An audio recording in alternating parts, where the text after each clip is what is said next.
All right, the Dolphins had two doors. I kind of put it on my things this week, heaven or hell. Dolphins could have lost this game, went in the tank, screwed up in their prime time like they've done quite often, choked, shot themselves in the foot to death, and gone through the door to hell where the season would have been over and this regime might have been on its way out.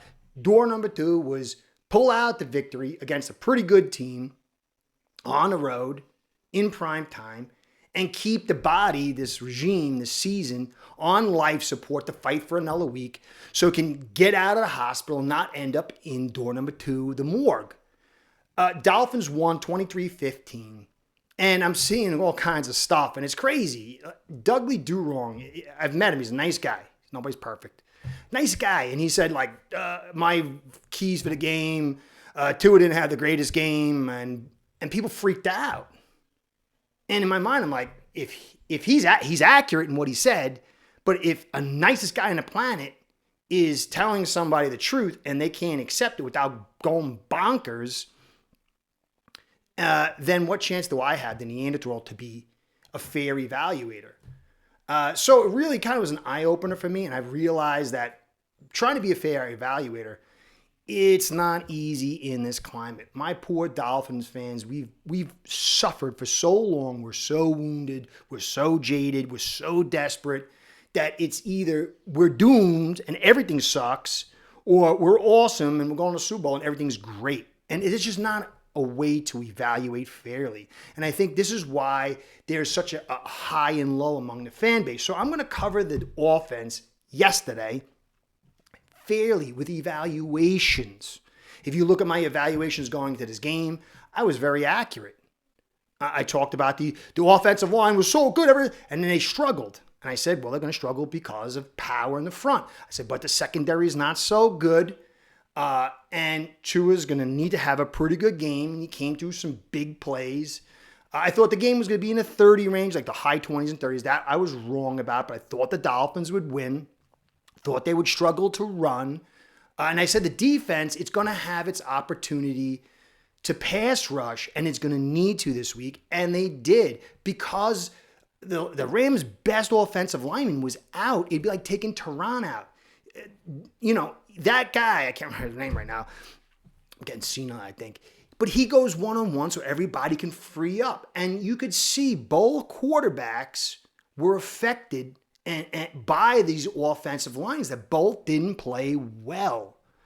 So the Dolphins came in, they came out hot, then they struggled through inconsistency. Tua had a poor game through a wide stretch. There was a nice early start. There was a couple of nice plays until late in the fourth quarter. But then Tua came back and did what he had to. You know how many times Dan Marino would throw 2 picks and they were losing, and he comes to throw 3 touchdowns in the fourth quarter, and everyone's like, he's great. Tua, people will say, Tua can't take a hit. Well, he took a hit last night in the side of the head. Now, clearly he's susceptible to injuries, but he's not made of glass. So you've got to have nuance in your evaluations. Tua came up big. All night I heard on Twitter and saying, he can't escape. He's got no movement skills. And he was getting gassed in early goings into the second, third quarter. And one he should have booed out and he didn't. But then he escaped and he made 2 phenomenal plays that gave us the win, saved the season. You can have 2 things at once. So I'm going to go through the entire offense with evaluations. They'll be good, they'll be bad. I'll show loads of information. I'll go to the tape tonight and I'll come back tomorrow. But what I normally do is, when I give you a heads up, normally I do like the graphics and the points and all. It's a lot of time, and I realize that the Dolphin fan base is so wounded. It's in such polarity that my thing is not the hottest thing. So I got to do more podcasts to keep my sponsors happy and other teams. But I worked very hard to put this information. You're just not going to be able to put it up on the screen until I get my rhythm down and get my skills up. But I'll go slow. But you'll see there's clear stuff. And I want to do one little quick intro about being fair. Okay, so you're seeing now that PFF talks about the true pass set grades. Dolphins are 15th and the Lions are 16th. And they'll say, Curtis, you see the true pass set grade. The Lions, they're not as good as us. Context is king. A lot of people can't use that. That's why a lot of people predicted our offensive line to be awesome and we were going to handle the Rams. And I said they can't handle power. There's going to be a problem. Fairly, Jackson wasn't in. That's a piece, but it's not changed. I'm hearing people say Jackson is like the key to our offensive line. That's crazy talk. Tehran is. That's totally like high. That's I've taken too much peyote and acid and I drank a bottle of beer and I'm talking. So let's look at the Lions. Okay, so yes, they're graded one step lower than the Dolphins. Their clean time to throw is 2.45 seconds. They're blitzed 37% of the time. The higher the clock goes, that's why 2.5 is a different grading than below that, the harder it is to block. The more blitzing, the harder it is to block because you got more guys coming in. The pass rush mitigation is pretty high, though, at 48%, but when you balance it out with the 37% and the 2.45, it's not terrible, all things considered. And then you add in their run blocking. That doesn't factor into it, but their pressures are 34%, so they're being blitzed at 37%, and 3% less is the pressure. That's a sign of a good line. Let's look at the Dolphins for context. Our clean time to throw is 2.09 seconds. It's over half a second more. That's an infinity in football blocking time. We're blitzed 18%. They're blitzed twice as much. Our pressure is 20%. So our blitzing is low, the speed of throw is fast, but we're getting 2% more pressure. That says the offensive line is not doing well. Pass rush mitigation is 50%. So our blitzing fits in there just about 3 times, where the Lions, it's like 1.2. So if you want to look at PFF, it's okay as a placeholder, but then you have to dig under the hood. Dolphins are doing what they have to do against their opponents when they're manageable, but in not so manageable situations like we saw this week with the front being able to get in there, things kind of struggle. But Tua and Stafford, as I get into this game, you have to remember those offensive lines set the table for the play and the play callers. And so if the offensive line's breaking down, the quarterback will struggle or be diminished. And both these quarterbacks had that. And it's part of the reason why Tua struggles, part of the reason why we're not seeing the receivers go berserk. But Tua got to Jonnu. He made some clear mistakes, but ultimately he was a key piece to winning the game, along with Weaver. I'll cover the defense in another place. So I said Verse was going to be a wrecker. He was. We're going to have to pass our way to a win. Sort of happened, sort of not. Fisk, I thought was going to be more damage to us. I got to see the battle because that could be a good bonus for Brewer and Eichenberg. I got to check into that. Chop had a great game. That's defense, and we'll get into that. And so those are kind of things I saw, some of the things I didn't. But you look at the Rams offense, what happened to them, how they were played, and us, and you'll see some clear stuff. They were blitzed 24% of the time. They were kept clean 2.44%. We were blitzed just about the same, 23.5, and our kept clean time, their kept clean time was 2.44 seconds, and our kept clean time was 2.03. We got the ball out fast, okay? And that goes to Tua's release. It goes to the speed of the receivers and McDaniel's setup. I thought that the Rams just made some poor decisions as far as their offensive philosophy, and I think that's one of the reasons why we won. Because our defense was able to take advantage of that offensive line. They had 34% pressures, 15 pressures, and 4 sacks. We had 34% pressures, 13 sacks, 13 pressures, and 3 sacks. So we got the ball out super quick. And you're going to see we brought more pass rush mitigation, 40%. So we brought more bodies in there, but we had nearly the same pressure. We had the same pressure, but less actual pressure, but based on the number of throws. And so that's not good. The offensive line did poorly. Their pass rush mitigation, in turn, was 26%. And I think the fact that the right tackle was down, they should have brought more pass rush mitigation and thrown a little bit shorter. Their average depth of target was 7.5. I was 5.7. So McDaniel and Tua got the ball out quicker and shorter, they were trying to press deeper. And some of that was because they were off schedule on the first down. But the actual overall attempt upon completion, they were 6.7 and we were 7.4. So Tua was dropping it in short, having problems, moving around, and then got a couple big ones, and that was the difference. The true pass sets, which means they're not adding help, they had 31, but 11 pressures and 2 sacks came on those 31 plays, which is about 1/3. Us, we had only 14, so we didn't trust our blockers, and we got 9 pressures and 2 sacks out of those 14 plays. It shows what you're really able to do.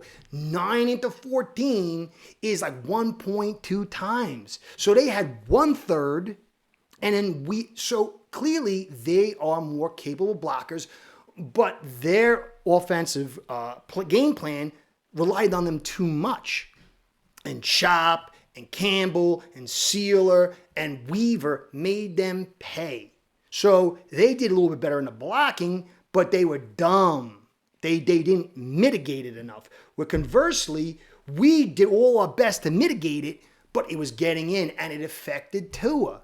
Now, if you look at Tua, he had 3 turnover-worthy plays. He had an interception and a fumble. That's not a good day. Or I should say a great day. He was 28 for 20 with 207 yards, 1 TD and 1 pick. But the quarterback is defined in a lot of ways. What does he do in the clutch? When Verse came in and played inside leverage and he rolled out, I've seen him do it multiple times, that was massive. And then in the second half where he rolled out and he found, later in the fourth quarter, he found Mostert and bought time, got out of pocket. Those were game-defining plays, and it should say, just like the hit in the head, he does struggle with injuries. He has struggled with being clutch, but in this game, he was clutch under heavy duress, that it should be context for his game, and that hit to the side of the head could have knocked him out if he was made of glass. So he survived that and a couple other big hits, so he's not made of glass, but he does have a clear, it could be, a gray area. Tua did enough to win, and he needs to be commended for that.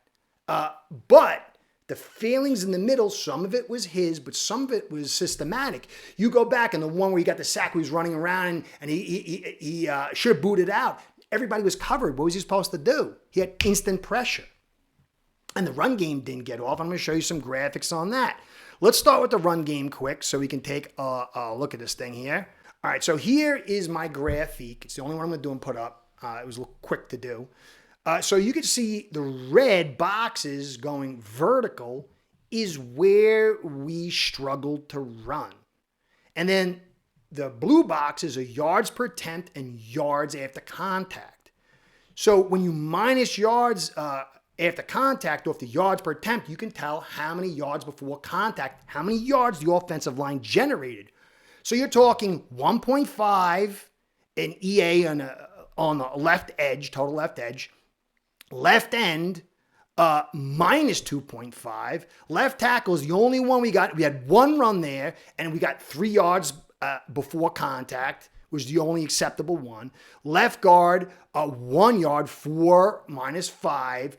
Middle right, 2.83 minus 2.28 is minus 0.03, not good. Right guard, 1.5, sort of manageable, sort of. It's low end. It's low end, but still not good. And then right end, 2.63.7 minus 3.3, which is not good. And then at the right end, we got the one, I think that's the one with Washington, 18 yards. 1.8 on the day, yards after contact, yards per attempt, 3. That is bad. It's not because of Jackson. Jackson would have helped Lamb because Lamb can't run block. But it's not just about that. We would have done a little bit better, but we can't run against certain fronts. The more finessey fronts, the smaller fronts, we have an easier time. The bigger fronts, the more physical fronts, power rush, bull rush fronts, we struggle. And that's what I said. And I talked to a bunch of people. And now what's their evaluation? We were awesome, I guess. So Let's go through the position groups and be clear on certain things, okay? Eichenberg and Brewer, they weren't really tested too much in the pass game. I think they did pretty well.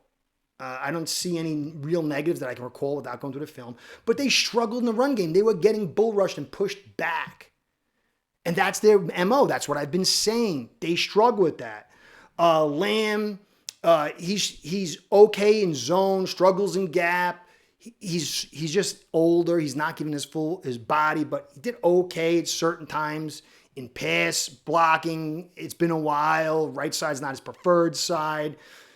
Jones and Tehran, Tehran did pretty good in both sides, gap and zone. Jones is not good in gap, better in zone. He was out. But if you look through their struggles in the pass department, pass blocking department, the true pass set grade failures were Tehran, he had 2 pressures, Jones 2 pressures, Lamb 2 pressures, Cotton 2 pressures, Brew, Eichenberg, they didn't. But it's not to say, I got to go through the film to see where they attacked. But overall, this front struggled. This blocking unit struggled. Now we got to see how it goes forward. Jackson's going to be gone for maybe 4 weeks plus. We'll see. Jones is going to be out for a while. Cotton's in. Cotton's bad. He is Cotton. Got to be clear on that. And that's going to affect Tua and this whole offense. But we got 2 poor teams coming up. So if we beat them, is it because they're awesome? I don't know. We'll see. I guess that's your evaluation. Now the receiving group, that's another thing to consider. Hill, 4 for 3, 16 yards and 1 TD. How do you pay a guy $30 million for that? Is it all on him? Waddle, 6 for 3, 57 yards. Drops. He's going to drop forever, I think. But he's a big play guy. But you got $50 million and you ended up with 73 yards and a touchdown. And you went 10 for 6. That's not what you would say, but is it them? Is it Tua? Or is it something else? It's something I've been talking about. Leverage. They're able to get pressure. They're able to play certain looks. And that secondary is not good. They got 1 good cover guy. And they put him on Hill a lot. And they were doubling Hill and then saying for the rest of the guys to do it. But Jonnu, 4 for 3, 4 attempts, 3 catches, 45 yards. This is a big piece. And he played well, and he's going to get better, and he's going to do things, and it's going to help take the weight off Tua in this pass game and these blockers. So he's been doing really. And Washington, 2 attempts, 1 reception, 17 yards. But the pass game is what we've been built on. This is what Greer built us on, and it isn't doing well. And the Rams have a good front, bad secondary. So there shouldn't be a lot of celebration other than Jonnu is showing his stuff, and it was a good investment. But the entire build design is showing major cracks for many reasons, but I'm not going to get into it here. So we went over the O-line, and we'll go to the running backs. But you might not like Greer, which I don't, but you got to give him credit for drafting Wright and Achane. But you'll notice some things that I was talking about. Wright is more of a one-cut guy in between the tackles. He's not good at getting to the edge and cutting back. He doesn't have that agility. So he ended the day with 2.4 yards per contact, but 0.6 yard production. And he had 5 carries for 3 yards. Does he suck? No. The offensive line buckled, and guys that aren't too maneuverable, they need yards before contact to get over that line and get some space. And every time we've had bigger backs and they don't get that space, they struggle. He is a very good back. And when we get him space, he'll do very well. And he'll do well against a smaller front like the Bills that play off and give space. But this is not what he's getting here because they're physical enough to destroy that front. And then he's got to cut, and he can't break tackles of D linemen and linebackers shooting and hitting him. But he's a very good player. But then there's Achane. Unbelievable in the pass game. He's getting better every week. This guy's a stud. He runs hard for 188 pounds. He had 2 yards after contact, but only 3.1 on a day. 12 for 37. Is he suck? No, the blocking wasn't there. When the blocking is there, these guys will be awesome. The blocking will be there when they play a 4-guy front, high leverage, and 7 over. But they didn't do that this time. They blitzed. They run blitzed. They pass blitzed. And that's why things collapsed, because the offensive line didn't set the table. Mostert didn't see any action at all. 2 receptions for 34 yards in the pass game. Ingold wasn't, and he was a factor. You take Jackson out and you take Ingold out, and it's diminishing. But it's not going to uplift this whole thing. It would have done a little bit better. But I think Jackson would have suffered worse against Verse on the bull rush than Lamb would have. I think Jackson would have been toppled. So I think it was give and take. But clearly Ingold helps us. Jackson does help us. He's younger and bigger, and he helps us a little bit in the run game. But it could be both. It can be, say, they would have helped us a little bit, but this O-line's not good. But you're going to hear people tell you the offensive line's awesome. And this week, I don't know how they're going to say it, but they'll just bury it, and then they'll look at the next 2 weeks and say, oh, well, so we weren't good week 2 against the Bills. We weren't good against the Titans, and we weren't good against Rams this week. We're still really good, though. But it's going, the Hopium stuff, whether it's from me or it's them, will ultimately get defined and thrown to the garbage. Green Bay, Texans, San Fran, and even the Jets, who suck, but they can get pressure. And that defense doesn't work against certain guys, but certain guys it will. And I think we're going to win one game, but that week 18 is going to be, and I've been saying that. I said, will be about Jets versus Dolphins. I don't think we're going to the postseason. I think we'll probably get about 8 wins, but the Hopium is rising. It's rising. And it's easier to sell, guys. It's easier for me to say, we're doing good. We're going to win, because the majority of people, they just want to win. They want to be happy. They want to believe. They've been suffering for so long. So Hopium sells, but I can't do that. So I'm going to finish up here. I'm going to get to some other teams. And because I want to cover fairly for you guys. I want you guys to have good information. And this team has some really good parts. Greer has done some really good things, but there's some very poor things that will hinder us, that will make us a mid-team that can destroy the lesser teams when everything's together, but we're very thin and we won't compete in negative environments. This was a very easy environment. There was no noise and it was on a track. But we can't compete in bad environments against good teams. And next year's draft won't do it either. But I think we'll be okay. I mean, we'll be mid. But that's not what it's about. It shouldn't be about that. It should be about Super Bowls. So I'm here to tell you, are we ready to really compete? I'm not here to make you feel good for a week and then let you down at the end of the season. So guys, should be proud of this team. They did what they had to do against a team that's mid, but we did it in their house in clutch. But ultimately, the greatness of this moment, because it is a great moment for us, it doesn't carry on forever. The long-term evaluation is not awesome. Short-term, yeah, we're going to go on a 3-win streak. We'll be 5-6. Now, I could be wrong. We go into Green Bay and beat them. Let's see. Let's see when we get to that tail end. But if last year we struggled in the tail end, what really has changed? Well, Fangio is not here. We added Campbell. We added some pieces, Jonnu, OBJ. But is that going to be enough considering what we lost? Chubb could be coming in and add it too. We'll see. I'll evaluate fairly. But you've got to be rational or it's just going to be a letdown for you guys. Anyway, hope you enjoyed. Curtis saying, be well. Go Fins. Curtis out. Start building your own online sports book today by getting signed up with aceperhead.com service that'll allow you to book action on sports from all around the world.